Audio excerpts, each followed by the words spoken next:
안녕하십니까. 산업통상자원부 무역안보과장 박종배입니다. 제가 발표해 드리는 내용은 지난 17일 날 정부에서 합동 보도 참고 자료로 발표했던 내용을 기초로 그보다 조금 상세한 내용을 담았습니다.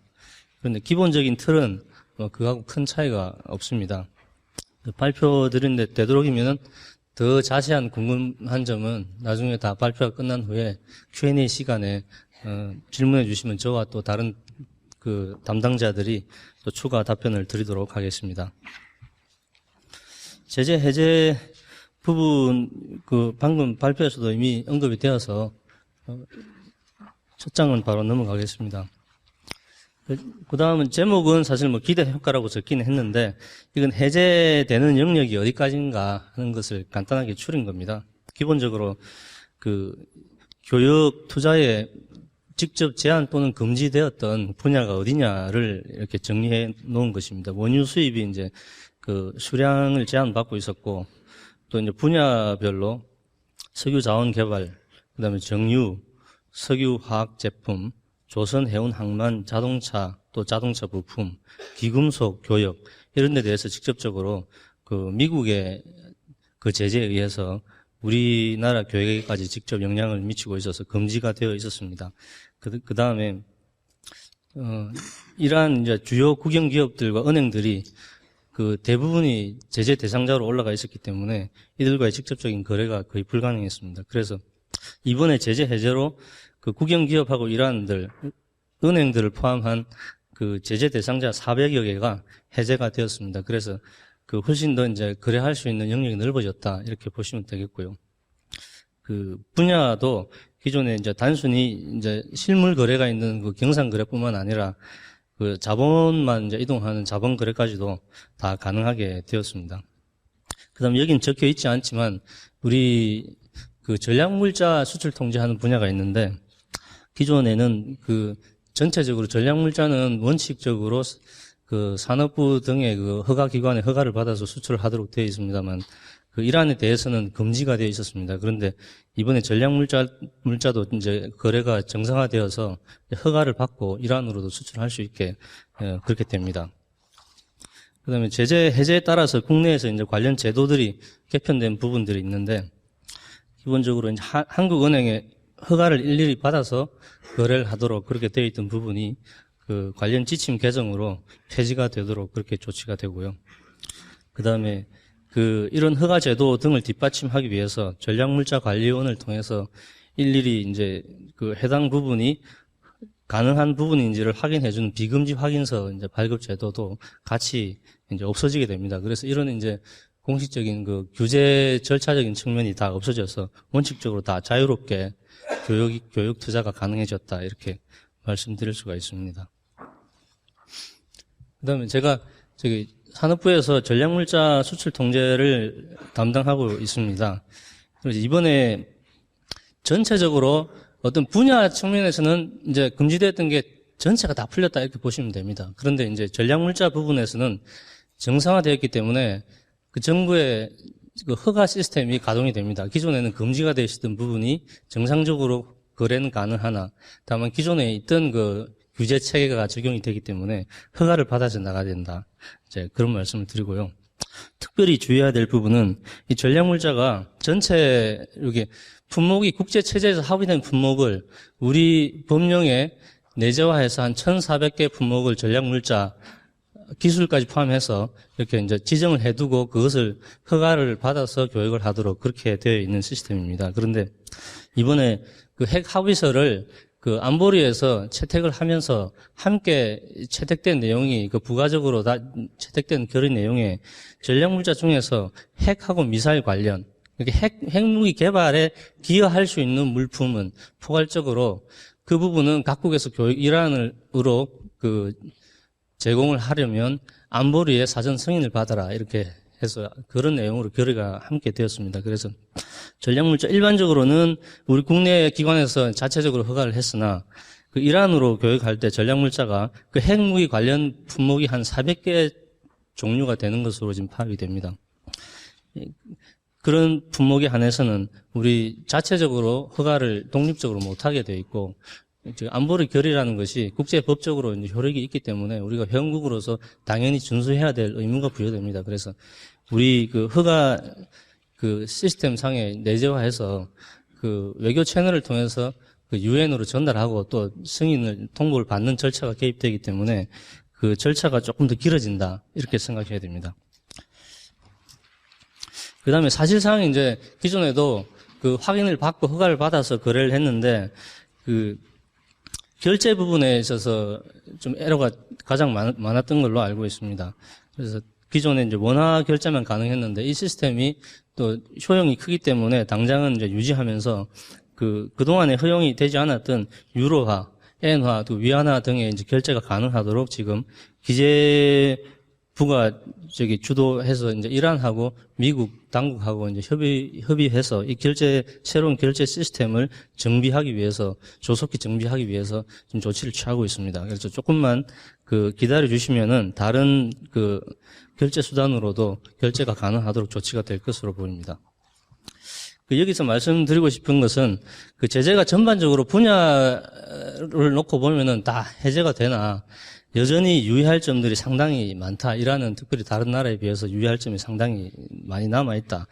그래서 그런 것만 좀 몇 가지 모아서 서술을 했습니다. 방금 외교부 과장님께서 발표한 내용 중에 스냅백 조항이 있다. 만일에 이제 이란이 핵 합의서 내용을 실질적으로 위반한다고 판단이 되면 당장에 이제 원래 제재를 적용할 수 있도록 그렇게 되어 있습니다. 다만 이제 학습 효과가 있기 때문에 이란이 힘들게 합의한 것을 이렇게 위반해가지고 다시 돌아가려고 하지는 않을 거라는 기대에서 저는 요 항목은 여기 적지는 않았습니다만 그것은 항상 유의를 해서 거래할 때 거래 상대자와 계약서 등에다가 그러니까 어떤 불가항력에 의해서 이런 이제 사유가 발생할 때는 책임 소재를 이렇게 책임을 일방적으로 지지 않도록 그렇게 계약서에 명시를 해둔다거나 하는 그런 조치가 필요할 것으로 보입니다. 그 다음에 제가 설명을 드렸지만 전략물자 중에서 핵무기의 개발하고 관계될 수 있는 그런 품목, 우리 품목이 이제 대무역법 아래에 있는 전략물자 수출 고시에 이제 지정이 되어 있습니다만 거기에 해당되는 물품을 거래할 때는 추가적인 절차가 있어서 기간이 기존에 우리 법상으로는 15일 내에 전략물자 허가를 처리를 해주도록 되어 있습니다만 안보리 결의에 따르면 최장 50일까지 더 추가 기간이 소요될 수 있을 것으로 보입니다. 그래서 그것을 생각을 해 주셔야 되고요. 그 다음에 제재 대상자가 두 번째 있는 것도 말씀드리겠습니다. 미국이 2차 제재를 이제 해제하긴 했지만 여전히 1차 제재는 거의 그대로 남아 있습니다. 그래서 그것에 의해서 제한되는 부분이 여전히 달러와 결제 송금이 제한된다. 그래서 미국 금융기관을 이용해야 되는 달러 결제 시스템을 이용할 수가 없다는 점, 그 점을 항상 기본적으로 염두에 둬야 되고, 그 다음에 한 가지 또 항상 유념해야 될 것은 역시 미국의 1차 제재에 의해서 미국산 제품을 외국에서 재수출이 안 되도록 그렇게 되어 있습니다.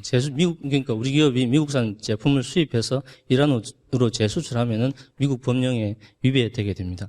그리고 또 줘야 될 것은 완제품뿐만 아니라 우리가 완제품으로 가공을 해서 수출을 하더라도 그 안에 미국산 제품이 10% 이상 이렇게 포함된 제품을 수출하면 그것도 미국 법령에 위배되는 것으로 이번에 발표된 미국 가이드라인에 자세히 설명이 되어 있습니다. 그 다음에 이란 항만 이용할 때도 주의해야 되고요. 항만이 이제 TM이란 기존에 제재 대상자가 있었는데 이번에 제재 해제 대상에서 제외되었습니다. 그래서 여전히 제재 대상으로 남아있기 때문에 항만이 혹시 제재 대상자가 운영하는 것이 아닌지 스스로 체크를 해야 되는 필요가 있습니다. 그 다음에 구체적인 이제 제재 대상자가 그러면 잔존하는 제재 대상자가 누구인지 어떤 단체인지를 확인하려면 관련 미국이나 유엔, EU 관련 이제 홈페이지 사이트가 있는데 거기서 이제 확인하는 것도 가능하고요. 우리 전략물자 관련 홈페이지에서 또 제재 항구뿐만 아니라 전체적으로 이제 주요 그 제재 대상자, 외국에서 미국 등에서 등재되어 있는 제재 대상자를 다 검색을 할 수 있게 되어 있습니다. 그래서 전략물자관리원으로 문의를 해도 된다 이렇게 말씀드리겠습니다. 그다음에 저희 실장님께서 처음에 말씀하셨지만 경제공동위 그리고 경제사절단 파견 등을 통해서 그 정부에서 적극적으로 이러한 교역을 활성화하기 위해서 지원을 강화할 예정에 있습니다. 그다음에 이와 별도로 오늘 설명회를 기점으로 해서 다음 주부터 그 지방의 순회 설명회를 계속 가질 예정으로 있습니다.